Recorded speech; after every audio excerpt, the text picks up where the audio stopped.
Welcome, ladies and gentlemen, to another episode of Sports Talk and the Success Table with me, Zach Barnett.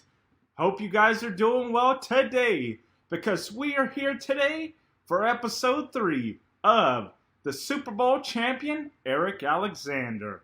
Before we get into the interview, if you're not a subscriber yet, hit the subscribe button and the notification bell to get all our up-to-date content. Let's get into the interview, folks. For sure. So, the food there, how did that reflect on your childhood, man? Did you like the food a little bit better?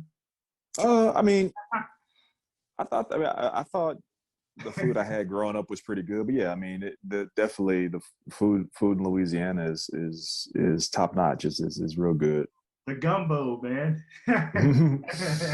Yeah, a gumbo and 1,000 other dishes as well. But gumbo is definitely an integral part of Louisiana cooking. Yes, sir. So when you got there for the first time, what was the first place that you adventured to food-wise, like restaurant?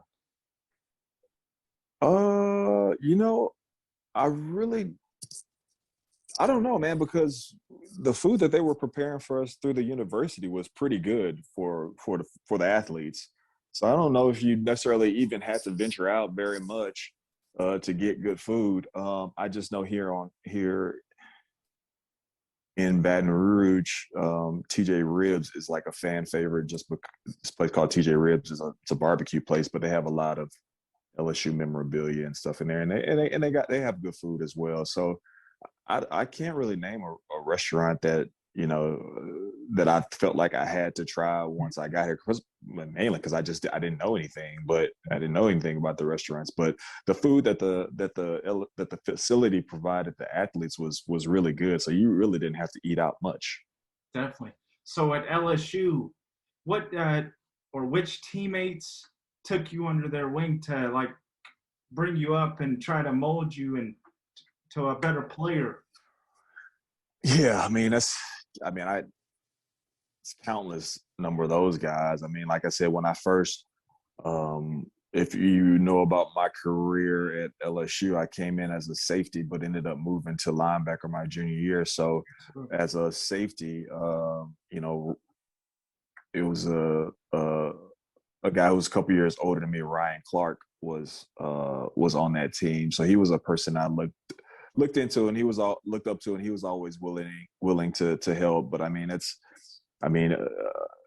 but there's a lot of guys like that. I mean, people you probably wouldn't know. Another safety who was probably fit more of my mold, Lionel Thomas. We called him Tiger. He was another guy that I looked up to and was always willing to help, and I always kind of emulated his game. But when I started to make that transition to linebacker, I looked up to guys like who were in front of me, and who played with high intensity, and were really good. Brady James, another guy by the name of Trell Falk. They were the two inside linebackers before me. So there's a lot. And another guy who was actually younger than me, but he came in right away and started playing linebacker. His name was Cameron Vaughn. So it's like I said, it's the whole culture at LSU as far as when I was there was, guys were willing to help, and they wanted to see you succeed. So at LSU, your college career, best moment in your mind that you made the play and you were proud of?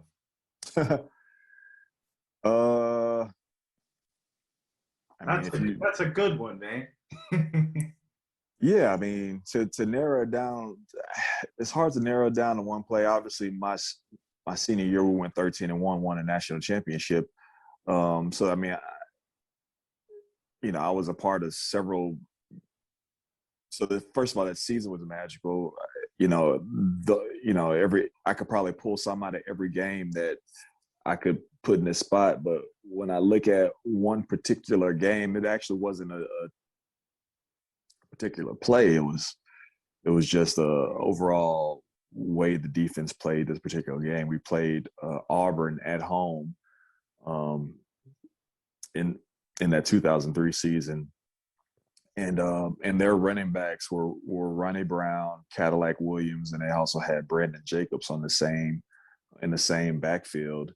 And coming into the game, obviously those you got two running backs that were picked in the first round of the NFL, first six picks of the NFL draft the next season, and then you got a big bruising back like Brandon Jacobs, who has won 2 Super Bowls with the Giants. So